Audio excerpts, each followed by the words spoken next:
Sé que es difícil. Muchas veces nos ponemos altas expectativas a nosotros mismos que consideramos imposibles de superar. Sobre todo porque hay un predecesor que hace el trabajo infinitamente mejor que nosotros y por eso, independientemente del resultado, nos sentimos decepcionados con nosotros mismos por no superar el trabajo de nuestros predecesores. Es por eso que, independientemente de qué tan bien o mal salga este video, nunca podré igualar la calidad de esta maldita obra maestra de la comedia y crítica cinematográfica. En serio, qué maldito videazo, qué rant absoluto esta película. Y como digo, es un video tan bueno que da igual que haga yo con esta reseña, cualquier cosa que haga será peor. Por eso no hay punto de hacerla más allá del hecho de que me han solicitado hacerla y aquí estamos. E igual de forzados estaban a la hora de hacer la película, porque por voluntad de Salkind, productor, terminaron metiendo a Richard Pryor al cast y les dieron un menor presupuesto para esta entrega, manteniendo a Richard Lester dándole más libertad creativa para que haga todo lo que quiera con la comedia, aprovechando que tenían a Pryor en el cast. Esto es claramente la receta perfecta para el desastre. Incluso Gene Jackman se desentendió para no participar y Margot Kidder se prestó para un cameo. Y estrenándose el mismo año que El regreso del Jedi con un presupuesto más o menos similar, la película se estrelló en críticas tanto por la prensa como por el público, así como la gente le dio la espalda en la taquilla, que aún costando menos que Superman 1 y 2, la película se rehusó a ver algún tipo de ganancias incluso en medios domésticos. Por eso es y siempre será recordada como el primer gran fracaso de DC en la historia del cine, incluso más que lo que ya veremos que fue Superman 4, porque esa costó incluso menos y el margen de ganancias sí fue más grande gracias a esa reducción de costos. Pero esta película, arrastrando el desinterés y bajón que sufrió Superman 2, todo eso se vio potenciado en esta película e incluso añadiendo nuevos problemas que harían a la película la que terminó condenando a la franquicia, no la que la mató. De esa algún día hablaremos de eso. Así que gracias al maldito que me solicitó esta película, vamos a desperdiciar nuestro tiempo volviendo a hablar de la misma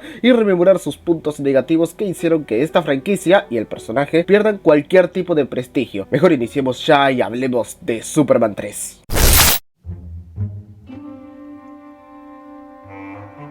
La mejor forma de definir la calidad de la película es usando los créditos iniciales, que representan perfectamente todo lo que veremos a continuación, ya que en base a una serie de eventos desafortunados, Lester deja rienda libre a su amor por la comedia para que sucedan cosas dignas de perder el mapa en medio de un viaje en sentido cinematográfico. Solo vean lo que estoy presentando en pantalla, una cadena de sucesos sin relación entre sí y que su única función es querer ser gracioso. Y la verdad, un capítulo de Los Pingüinos de Madagascar tiene más amor por la comedia que estos primeros minutos y que el resto de la película, honestamente, cosa que denota el bajón de tono respecto a las dos anteriores, porque incluso la primera aparición de Superman es recién para rescatar a un tipo que su auto se convirtió en una pecera y tampoco tiene mucha fuerza para romper los cristales o abrir la puerta. Esto quiere decirnos que la película es como un capítulo de serie de televisión para Superman y no algo importante, así que ya es decisión nuestra si seguir perdiendo el tiempo viendo la película o esperar a cuando me toque hablar de algo que valga la pena. Así que si de enganche hablamos, que esta película parta de estos créditos, con la trama de Richard Pryor buscando trabajo y Clark yendo a dar una entrevista a Smallville para volver a encontrarse con sus compañeros de primaria, honestamente dista muchísimo del interés temático que Superman 1 o incluso la 2 tenían, porque ahí partían de conceptos más o menos atrapantes para que quieras seguir viendo. Esto en cambio es flojera por parte de un director que quería hacer sketches de los tres chiflados o seguir viendo cortometrajes de Chaplin. Pero hablando de amor por la comedia, hablemos del impostor en esta película.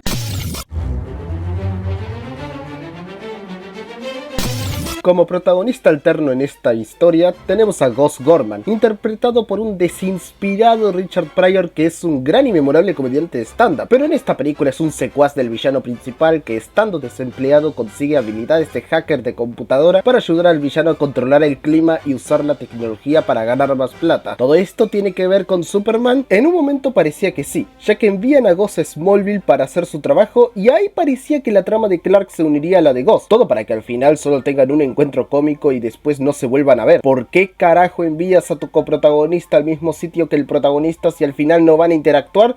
No voy a copiar del chiste a Mariano, así que díganme su respuesta en los comentarios. Pero justo que hablé del villano, si Luthor era un villano funcional pero del montón y Zod un chiste andante, Ross Webster es eso pero multiplicado por 1.000.000. Su participación grita a todas luces que necesitaban a Gene Jackman, pero él directamente salió espantado de esta película. Es solo una copia de Luthor, otro megamagnate corporativo caricaturesco sin trasfondo ni amenaza. Incluso Superman no tiene ningún encuentro con él para que tengan alguna interacción interesante. interesante, y su plan es una copia del de Luthor en la primera película, solo que mucho menos trabajado e interesante, y cómo es manejado dicho plan en pantalla tampoco justifica que tengamos tanto tiempo viéndolo interactuar con Ghost si al final no van a hacer algo llamativo. Y sí, se siente como un villano tan episódico y de serie de televisión como el resto de la trama de la película.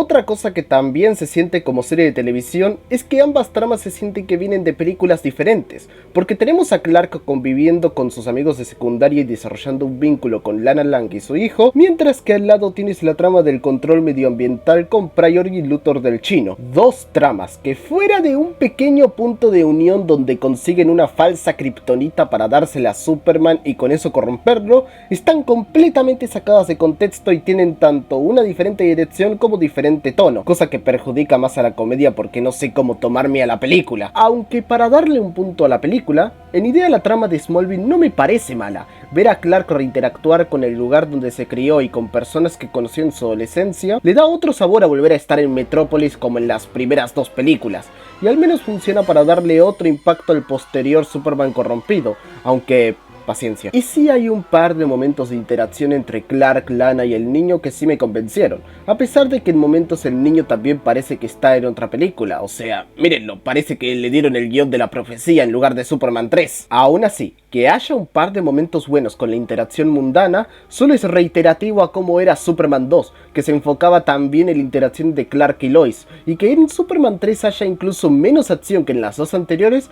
tampoco ayuda a nada, y obvio, el menor presupuesto se nota en pantalla, y los efectos se envejecieron peor que en la anterior entrega. Para el colmo, Ken Thorne hace cualquier cosa con la banda sonora en esta película y le resta tanto valor al tema original de Superman que al final sí termina el nivel de bastardización que tiene el manto del personaje en esta película.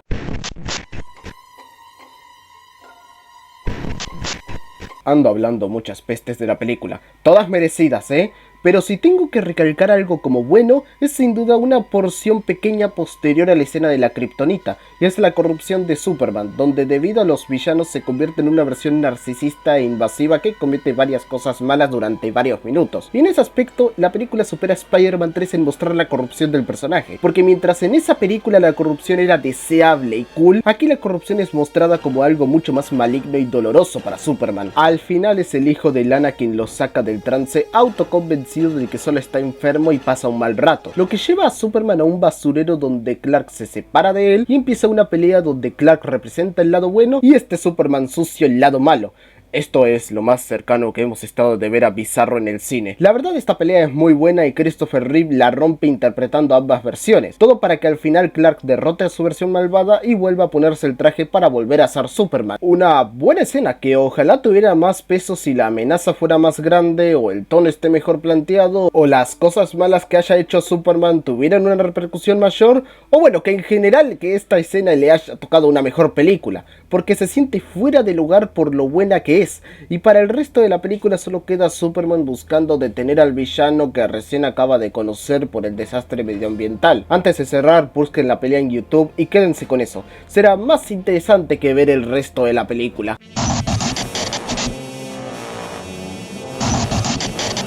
Otro motivo por el que esa escena destaca es porque precisamente el tercer acto vuelve al mismo desinterés que el resto de la película, y que la batalla final sea entre Superman y una mega computadora, que admito que el diseño sí es bastante bueno, solo demuestra la escala tan mínima y la poca amenaza que hay en la película, además del humor aún presente y que los personajes te importan más bien poco. Dejemos de lado el hecho de que toda esta trama de la megacomputadora, el control del medio ambiente y la tecnología no tiene nada que ver con el arco de la corrupción de Superman o de Clark volviendo a Smallville. Y justo que hablé de tecnología, durante toda la película hay un subtexto del avance tecnológico con la subtrama del Pryor Hacker. Subtexto que, dejando de lado lo sacado de onda que está el hecho de que algo como esto esté en una película de Superman, incluso para su época se siente absurdo y desinformado, y que la propia computadora sea capaz de crear kriptonita sintética con la que debilitar a Superman, pues más parece una parodia del concepto que algo a lo que tomarse en serio como amenaza. Pero para ir cerrando, si debo darle algo bueno a toda esta parte final, minúsculo, es la escena de la hermana siendo convertida en una robot. Para una película que no se toma nada en serio y que la mayoría del tiempo está llena de chistes, este momento sí es bastante aterrador. Es como una pequeña representación audiovisual del fin del mundo causado por la plaga gris, y aunque este mini antagonista no representa ningún tipo de amenaza, al menos le doy que la escena de su creación con los gritos de esa mujer y hasta cierto punto cómo quedó el diseño al final, hace que la destaque como algo mínimamente positivo.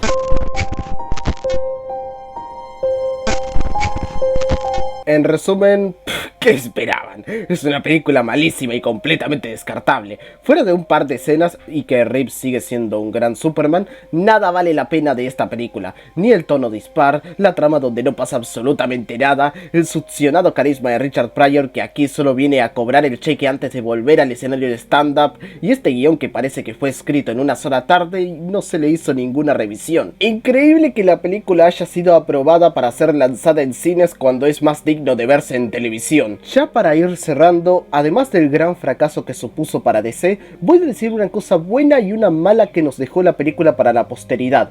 Empezando por la buena, es que por lo menos nos planteó Smallville, y eso en los años 2000 nos trajo una serie bastante competente del personaje, que le tiene mucho respeto a Superman, los personajes de su universo, y una narrativa que, aunque irregular y hay temporadas mejores y peores, por lo menos logran una serie bastante buena, notable y casi destacable que se le recomendaría a cualquiera.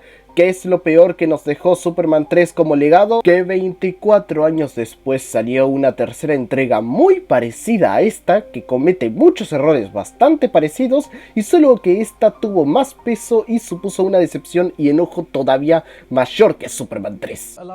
No, I won't. Así que bueno, eso es todo por el video de hoy, gente. Si les gustó, denle like, suscríbanse al canal, que la mayoría de gente que me ve no está suscrita, y síganme en mis otras redes sociales para estar al tanto de otras opiniones mías, como también de actualizaciones de este canal y los directos que hago con Casp. Tampoco se olviden de ir a unirse al servidor de Discord que pongo en la descripción. Se me cuidan y sin nada más que agregar, ¡tocan fuera! ¡Buen viaje!